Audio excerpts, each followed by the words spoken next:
এবং ফল। দেখতে গেলে এই সমস্ত ব্রহ্মাণ্ড এই দুইয়ের মাঝেই স্থির হয়ে আছে। মানুষজন কর্ম করেন ভালো ফল লাভের আশায়, আর ভালো ফল লাভের আশায় উনি এটাই ভুলে যান যে উনি যে কর্ম করছেন তা কি করছেন। আমি বলেছিলাম কর্ম করুন ফলের চিন্তা না করে, কিন্তু কি কর্ম করছেন সেই বিষয়ে ভাবাটাও অত্যন্ত আবশ্যক। নয়তো অনেক সময় আমরা এমন কর্ম করে ফেলি যা না চাইতেও বিষে পরিণত হয়, যা হয়েছে দুঃশাসনের সাথে, দুর্যোধনের সাথে, গুরু দ্রোণের সাথে। একজনের মানসিকতা উচিত ছিল না, একজনের বিবেক উচিত ছিল না, আরেকজন যে পক্ষ নির্বাচন করেছিলেন সেই পক্ষ উচিত ছিল না।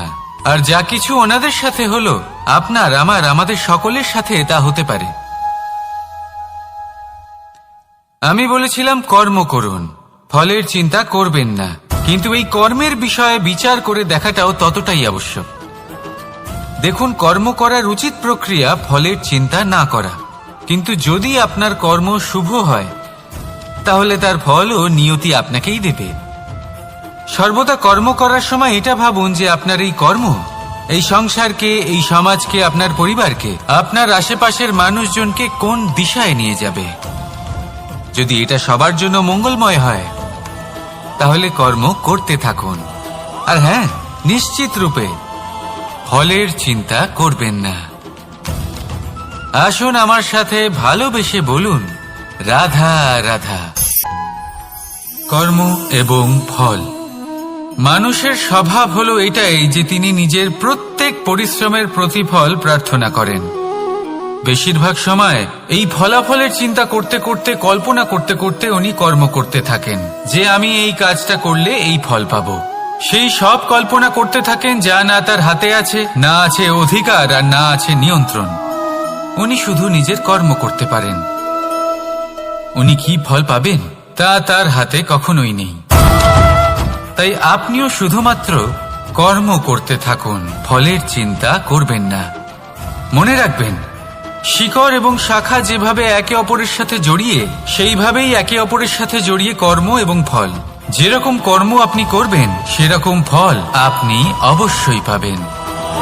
তাই এই ফলের আশায় কর্মের সময় কখনোই নষ্ট করবেন না, কারণ যে ব্যক্তি সময় নষ্ট করেন, সময় সেই ব্যক্তিকে অবশ্যই নষ্ট করে দেয়। কর্ম করুন নিঃস্বার্থভাবে, ফলের চিন্তা করবেন না, আর আমার সাথে ভালোবেসে বলুন রাধা রাধা। পরিবর্তন এই সংসারের শাশ্বত নিয়ম। কোন রাজা নেই যিনি চিরকাল রাজা থাকেন, কোন ধনী ব্যক্তি নেই যিনি চিরকাল ধনী থাকবেন।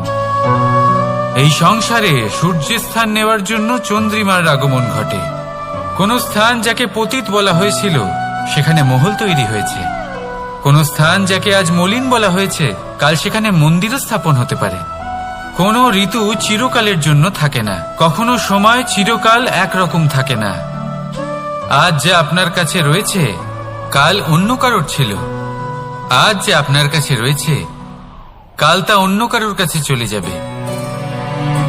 আপনার সাথে কিছু থাকলে তা হলো আপনার কর্ম, কিন্তু সেই কর্মের পরিণামও আপনার নয়।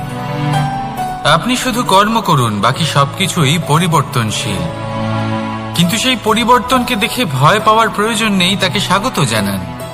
যদি আপনি হাসি মুখে সেই পরিবর্তনকে স্বাগত জানান, তাহলে এই পরিবর্তনও হাসি মুখে আপনার সাথে থাকবে। আসুন আমার সাথে ভালোবেসে বলুন রাধা রাধা। সঞ্চয়। মানুষের যখন থেকে বোধ বুদ্ধি হয় সঞ্চয় করতে আরম্ভ করে দেন। সঞ্চয় করতে থাকেন ভোজনের, সঞ্চয় অর্থের, সঞ্চয় শক্তির। নিজের জন্য করেন, নিজের পরিবারের জন্য করেন, নিজের স্ত্রীর জন্য করেন, সন্তানের জন্য করেন, সন্তানের সন্তানের জন্যও সঞ্চয় করেন। সঞ্চয় করার জন্য ওনার কাছে অনেক কারণ রয়েছে, কারণ উনি এটা ভাবেন যে এই সঞ্চিত শক্তির জন্য কেউ ওনার কোনো ক্ষতি করতে পারবে না। মানুষ ভুলে যান একটা গুরুত্বপূর্ণ কথা, এই সত্য, উনি এই সংসারে খালি হাতেই এসেছিলেন, আর এখান থেকে ওনাকে খালি হাতেই যেতে হবে। যা এখানকার তা এখানেই থেকে যাবে।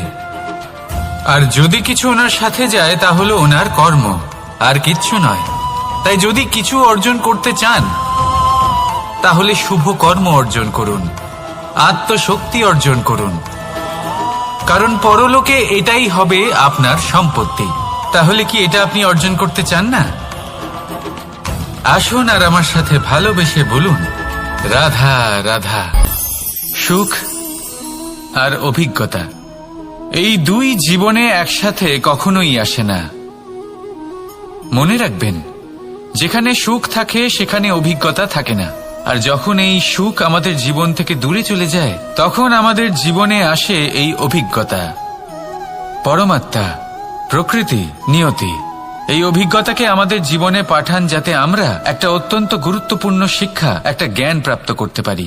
এই অভিজ্ঞতা আমাদের শেখায় যে অতীতে এমন কি হয়েছিল যা আমাদের করা উচিত হয়নি। আমাদের শেখায় ভবিষ্যতে এমন কি আছে যা আমাদের করা উচিত আর কি করা উচিত নয়। দেখতে গেলে এই অভিজ্ঞতা আমাদের সেই শিক্ষা দেয় যার জন্য আমরা সুখের দিকে উচিতভাবে অগ্রসর হতে পারি। সেই জন্য জীবনে যখনই দুঃখ আসবে, দুঃখের এই সময় আসবে, তখন হতাশ হবেন না। বোঝার চেষ্টা করুন এই পরিস্থিতি কেন এসেছে, কি শিক্ষা দিতে এসেছে। যদি আপনি সেই জ্ঞান লাভ করেন, সুখের পথে অগ্রসর হন, তাও উচিত রূপে, তাহলে এই অভিজ্ঞতার উদ্দেশ্য পূরণ হয়ে যায়। তাহলে আসুন আর আমার সাথে ভালোবেসে বলুন, রাধা রাধা। শূন্যতা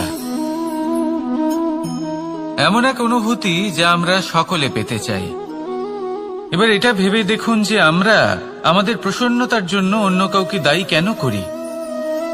আজও এরকম কিছু করেছে, ওর জন্য আমি দুঃখী হয়ে আছি। আজও এমন কিছু করলো যার ফলে আমার মন প্রসন্ন হয়ে উঠল। না, আপনাকে স্পষ্ট করে একটা কথা বলে দিই, আপনার প্রসন্নতা না শুধু আপনার নির্বাচন, না শুধু আপনার হাতে রয়েছে, বরং আপনি নিজের প্রসন্নতাকে নিজেই আকৃষ্ট করেন। এই ফুলগুলিকে দেখুন, এই ফুল এর সুগন্ধ ছড়ায়, আর এই ফুল নিজের দিকে কীট পতঙ্গদের আকৃষ্ট করে। এবার দেখুন, কীট পতঙ্গ কাদের আকৃষ্ট করে? গিরগিটি বা ব্যাঙ, এরকম কিছু প্রাণীদের। এবার এই যে ফুল, কীট পতঙ্গের জন্য এই যে ফুল, তার বিকাশ হয়, এ আরো প্রস্ফুটিত হয়, ওর বংশ আরো বৃদ্ধি পায়। তাই এর তাৎপর্য হলো সহজ, ফুল উচিত ব্যক্তিকে নিজের দিকে আকৃষ্ট করে। এবার কীট পতঙ্গের কথা বললে তারা কাদের আকৃষ্ট করে? তাদেরই যারা তাদেরই শিকার করবে, খাদ্যরূপে গ্রহণ করবে। এবার কাকে আপনি নিজের দিকে আকৃষ্ট করতে চান তার নির্বাচন আপনারই। আপনি কি প্রসন্নতাকে নিজের দিকে আকৃষ্ট করতে চান নাকি অপ্রসন্নতাকে করতে চান তার নির্বাচন আপনারই। আপনি জীবনে যা কিছু পাবেন, সুখ, দুঃখ, আশা, নিরাশা, প্রসন্নতা, অপ্রসন্নতা, সবই হলো আপনারই নির্বাচনের পরিণাম। তাহলে সঠিক নির্বাচন করুন আর আমার সাথে ভালোবেসে বলুন, রাধা রাধা। ঘূর্ণিঝড়, যখন এই ঘূর্ণিঝড় আসে তখন প্রচন্ড বেগে হাওয়া বয়ে চলে। সেই সময় এমন কিছু বৃক্ষ আছে যা কঠিন হয়ে দৃঢ় হয়ে দাঁড়িয়ে থাকে। সেই গাছ যা 10 বছর ধরে বা সহস্র বছর ধরে দাঁড়িয়ে থাকে, তাদেরকে আপনি খুব সহজে নাড়াতে পারবেন না। কিন্তু ঘূর্ণিঝড়, এর প্রভাব এতটাই তীব্র হয়, এর হাওয়াতে এতটাই প্রবল শক্তি থাকে যে এই বৃক্ষগুলিকে উচ্ছেদ করে, সেই বৃক্ষ নষ্ট হয়ে যায়। এবার এমন কিছু বৃক্ষ থাকে যাদের কাণ্ড নমনীয় হয়, খুবই নরম হয়। সেই জন্য যখন জোরে বাতাস বয়, কোনো ঘূর্ণিঝড় আসে, তখন এই বৃক্ষগুলি ঝুঁকে যায়। আর যখন এই ঘূর্ণিঝড় চলে যায়, শান্ত হয়ে যায়, তখন ওরা আবার দাঁড়িয়ে পড়ে। এবার এটাকে আপনি কি বলবেন, কি বুঝবেন আপনি? সুযোগ সন্ধানী? না, বরং এটাই হলো প্রকৃত আদর্শ। যখন আপনার সামনে এমন কেউ থাকেন যিনি আপনার থেকে অনেক শক্তিশালী, তখন তাকে সম্মান করা আপনাকে শিখতেই হবে। তাই মনে রাখবেন, এই সংসারে যখনই দুই শক্তির একে অপরের সাথে সংঘর্ষ হয়, শুধুই বিনাশ হয়। কিন্তু যখন শক্তির সাথে আসক্তি মিলিত হয়, সেখানে সুরক্ষা থাকে, সেখানেই কিছু নির্মাণ হয়। তাই আসুন আর আমার সাথে ভালোবেসে বলুন, রাধা রাধা। ভয়। আমরা ভয়ের বিষয়ে অনেক কথা বলি, ভয়ের থেকে সবসময় দূরে পালাই। কখনো ভেবে দেখেছেন আমরা এই ভয়ের সদ্ব্যবহারও কি করতে পারি না? নিশ্চিত রূপে করতেই পারি। এমন কোনো অক্ষর নেই যার দ্বারা কোনো মন্ত্র হয় না। তাই নিশ্চিত রূপে এই ভয়েরও সদ্ব্যবহার আমরা করতেই পারি। নির্ভর করছে আপনার দৃষ্টিভঙ্গির ওপর, আপনার প্রতিক্রিয়ার ওপর। ভয় যখন সামনে আসে দুটো পথ থাকে। প্রথমটা হলো ভয়ভীত হয়ে চুপচাপ পালিয়ে যাওয়া, আর দ্বিতীয় পথ সেই ভয়ের সম্মুখীন হওয়া। সেই ভয়ে ডুবে গিয়ে দেখুন এমন কি আছে যে আপনাকে পিছনে টেনে রাখছে। নিজের সাহসকে জাগিয়ে তুলুন, নিজেকে আরো শক্তিশালী বানিয়ে তুলুন, নিজেকে আরো শ্রেষ্ঠ বানিয়ে তুলুন, আর আপনার সামনে যা আছে সব প্রাপ্ত করে নিন। সেই ভয়, আপনি তার থেকে পালিয়ে যেতে চান নাকি তার সম্মুখীন হয়ে নিজেকে আরো শ্রেষ্ঠ বানাতে চান?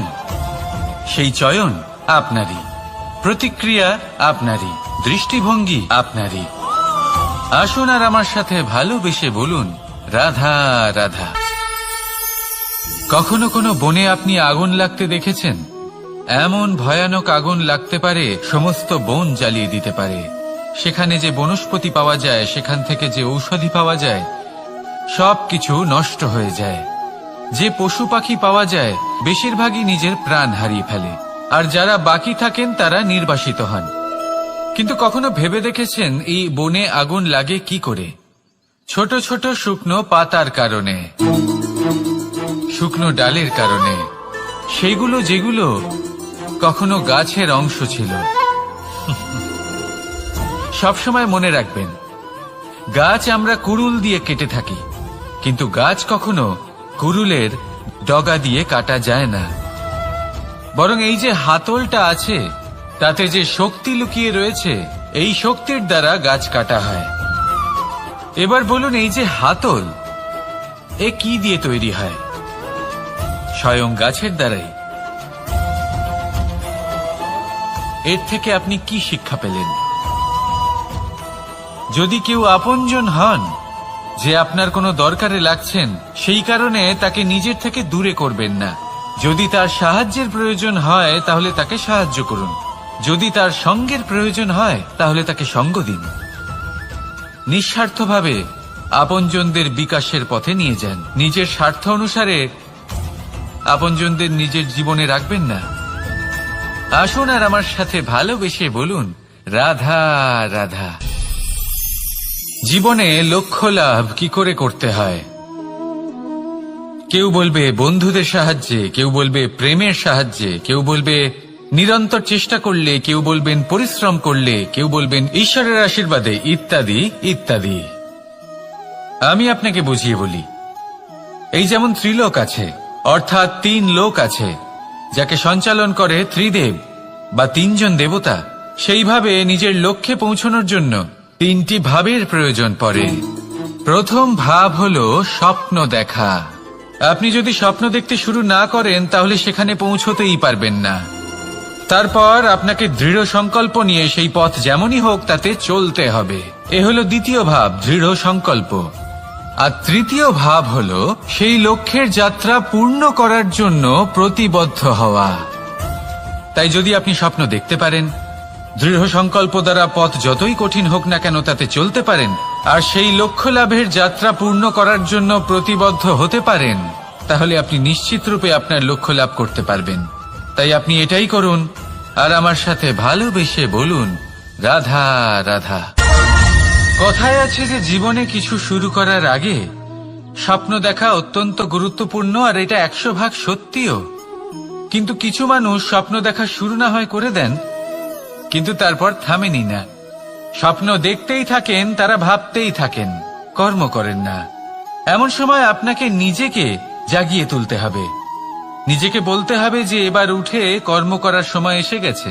কারণ আপনারা যদি অত্যাধিক বিচার করতে থাকেন, স্বপ্ন দেখতে থাকেন, তাহলে উঠে কিছুই করতে পারবেন না। আপনি শুধু একটা কাজ করুন, উঠে কর্ম করা আরম্ভ করে দিন।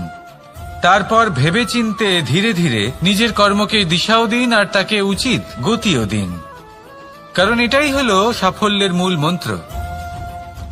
না শুধু কর্ম করুন না ভাবনা চিন্তা করে, আর না শুধু ভাবুন কর্ম না করে। সাফল্যের মূল মন্ত্র হলো এর ভারসাম্যে। তাহলে এটাই করুন, সাফল্যকে লাভ করুন, আর আমার সাথে ভালোবেসে বলুন রাধা রাধা।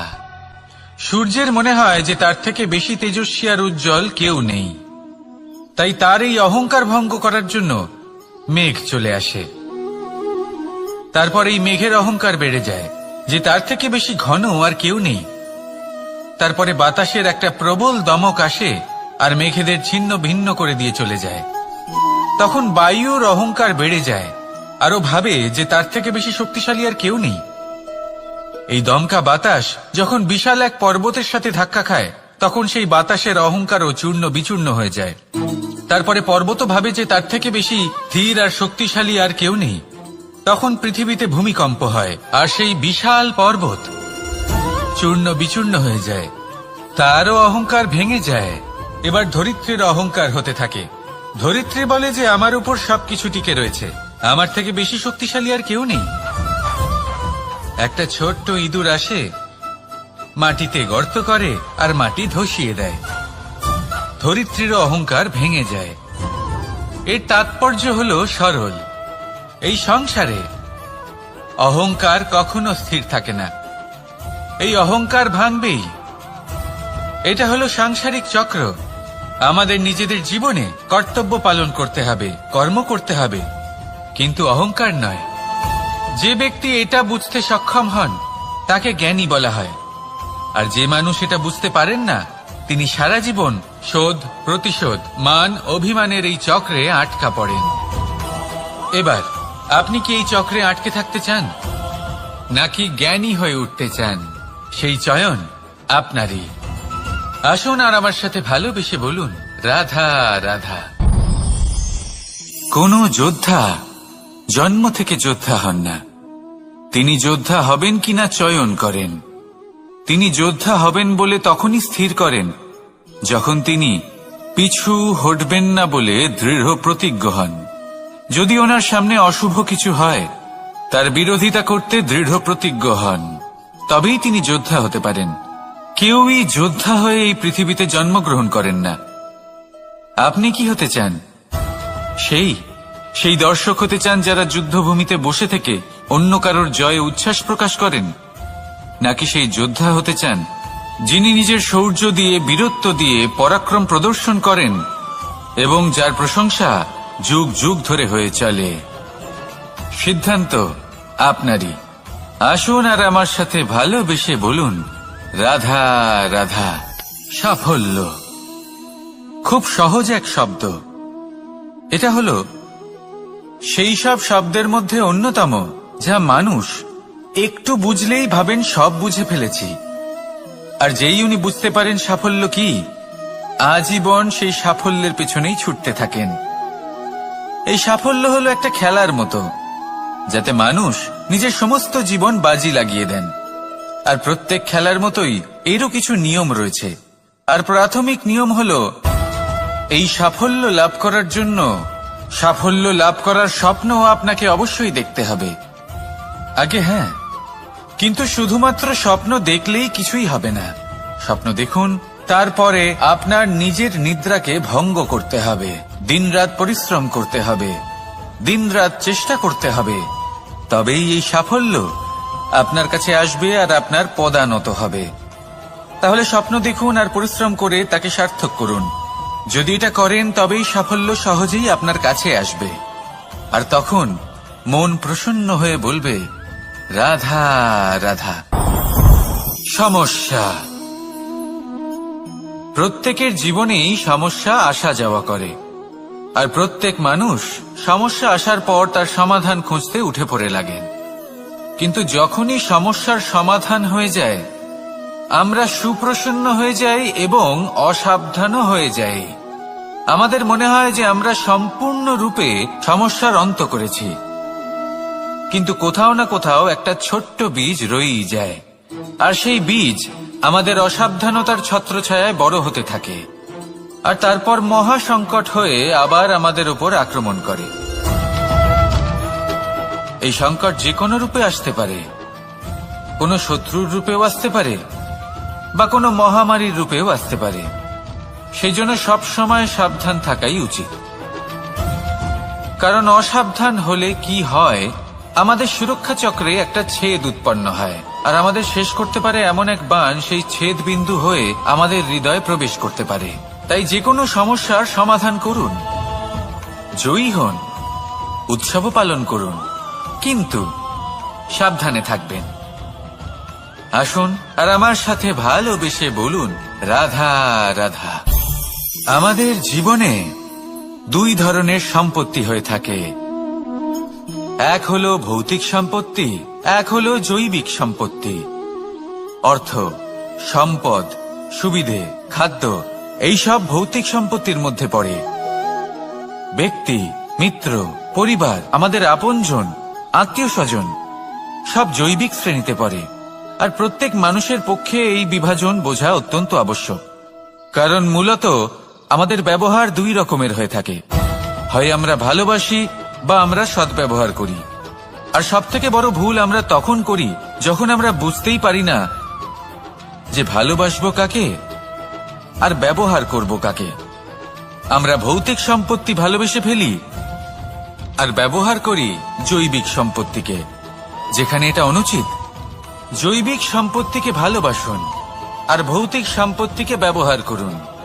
যেদিন আপনার মধ্যে এই বোধ জাগ্রত হবে যে কাকে ভালোবাসবেন আর কাকে ব্যবহার করবেন, সেই দিন আপনার জীবনে শুধুই শান্তি বিরাজমান হবে। আর তখন এই মন প্রসন্ন হয়ে বলবে, রাধা রাধা।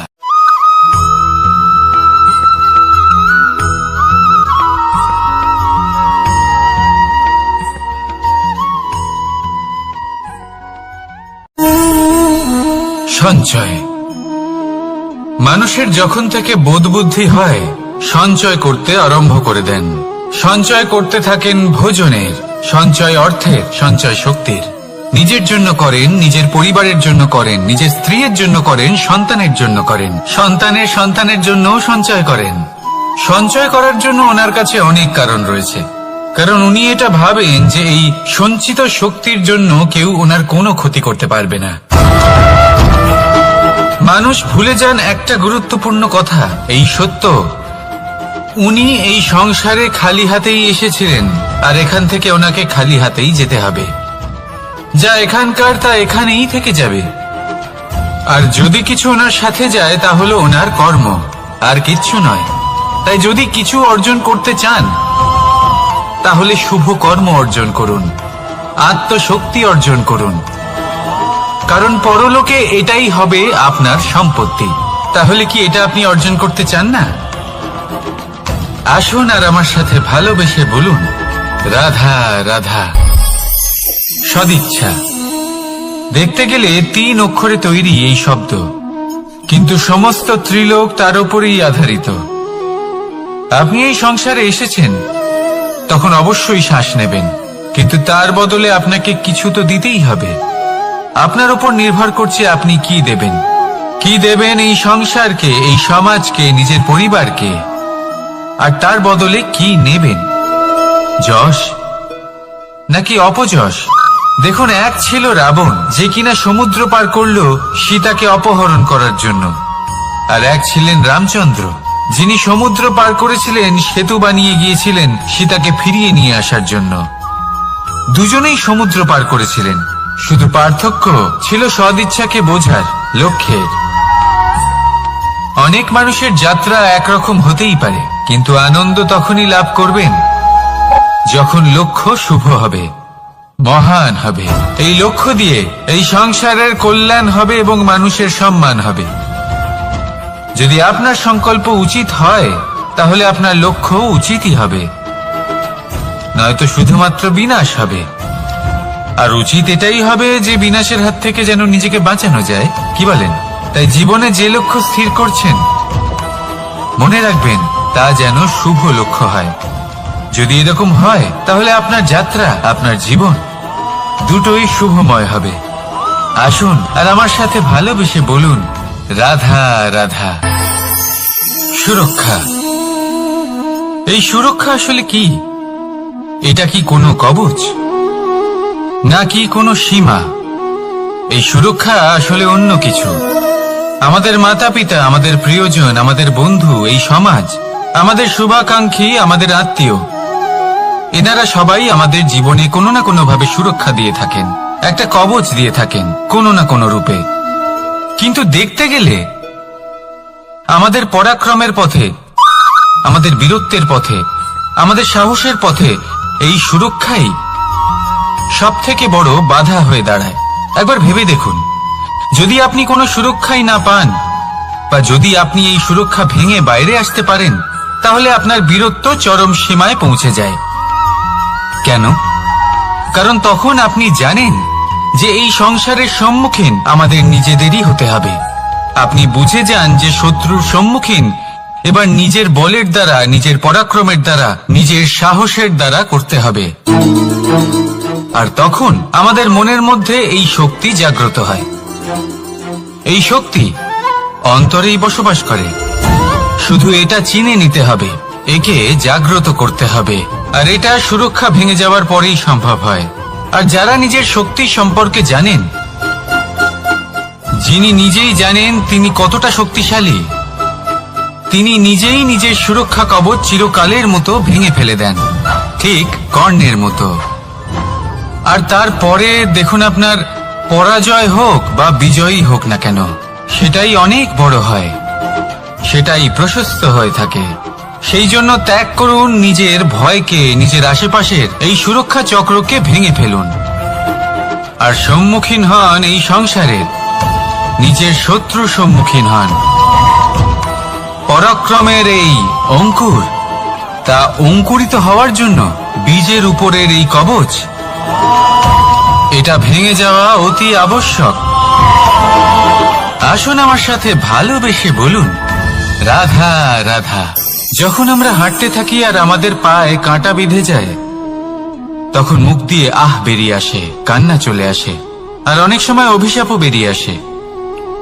কিন্তু আমরা কি কখনো এটা এইভাবে দেখেছি, এইভাবে ভেবেছি যে আমরা যে পথে চলেছি সেই পথে কাঁটা বিঁধেছে, নাকি আমরা সেই পথ নির্বাচন করেছি যাতে শুধুই কাঁটা রয়েছে? নাকি আমরা এভাবে ভেবে দেখেছি যে এই কাঁটা আমাদের কষ্ট দিতে এসেছে, নাকি এটা আমরাই বিছিয়ে রেখেছিলাম? সাবধান থাকা উচিত ছিল, কারণ কাঁটা বিঁধলে যন্ত্রণা হবে, চিৎকার করে ফেলতে পারি, মুখ থেকে অভিশাপও বেরিয়ে আসতে পারে। কিন্তু এই অভিশাপ শুধুমাত্র আমাদের তরফ থেকে অভিশাপ হয়, সামনের ব্যক্তিটির উপরও নির্ভর করে।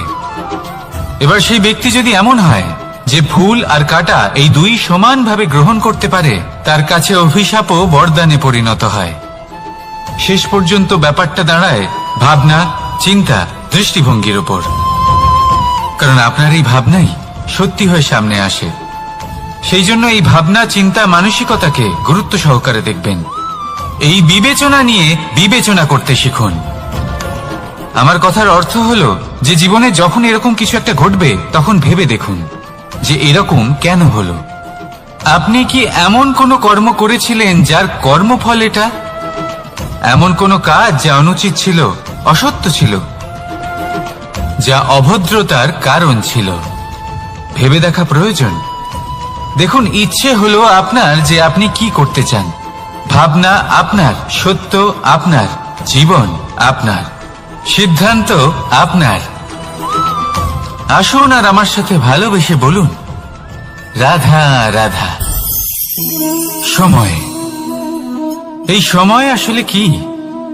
এই সময় একটা সরল রেখা তো কখনোই নয়। সময় হলো একটা চক্র, যেখানে এর আদি সেখানেই হলো এর অন্ত, আর যেখানে তা শেষ হয় সেখান থেকেই তার শুরু হয়। এই সময় একটা অত্যন্ত বিচিত্র চিন্তা, বিচিত্র ভাবনা, একটা বিচিত্র বস্তু যা কেউ বুঝতে পারেন না। এই সময়ের লীলা, এর কোনো প্রমাণ নেই, কোনো জ্ঞান নেই, কোনো পরিমাপ নেই। শুধু এটুকু আমরা জানতে পারি, যেখানে শেষ হবে সেখান থেকে একটা নতুন সূচনাও হবে। যা আজ আপনার কাছে আছে কাল অন্য কারোর কাছে যাবে, তারপরে তার কাছ থেকেও অন্য কারোর কাছে যাবে, তারপরে তার থেকেও ছিনিয়ে নেওয়া হবে। এই নিয়তির একজনের কাছ থেকে অন্যজনের কাছে আদান প্রদানের এই সময় হলো আপনার সময়। এই সময়ের সদ্ব্যবহার করুন, এই সময়কে বাঁচুন। আপনাকে শুধু এটাই সুনিশ্চিত করতে হবে যে আপনি কোন পক্ষে আছেন। আর সত্যি বলতে কি, আপনার জীবনের পরিণাম নির্ভর করে আপনার নির্বাচনের ওপর। আপনি কোন পক্ষ নির্বাচন করছেন। তাহলে মনে রাখবেন, জীবনে সেই পক্ষই নির্বাচন করবেন যা চয়ন করার পরে আপনি সুখ অনুভব করবেন, আপনি সন্তোষ লাভ করবেন, প্রসন্নতা লাভ করবেন। আর আমি এটাই সুনিশ্চিত করব যে এই পক্ষ যেন শান্তির পক্ষ হয়, এই পক্ষই যেন প্রেমের পক্ষ হয়। তাহলে চিন্তা করবেন না, আর আসুন আমার সাথে ভালোবেসে বলুন, রাধা রাধা। মানুষ সুখী জীবনযাপনের প্রতি এতটাই অভ্যস্ত হয়ে পড়ে যে একটা ছোট্ট সমস্যা এলেই সে সবার থেকে সাহায্য চাইতে শুরু করে দেয়। সে সাহায্য লাভও করে এবং সেই সংকট থেকে সে বেরিয়েও আসে। কিন্তু এই সাহায্য কিছু মুহূর্তের, আর কিছু মুহূর্তের হলো এই দুঃখ। এই দুই মুহূর্তের সাহায্যের জন্য আজীবন আপনি তার কাছে ঋণী হয়ে থাকেন। আর মানবিকতার খাতিরে আপনার মনে কৃতজ্ঞতা জেগে ওঠে। আর সেই কৃতজ্ঞতা বোধ হলো যে আপনি কখনো ব্যক্তিকে ছাপিয়ে যেতেই পারবেন না।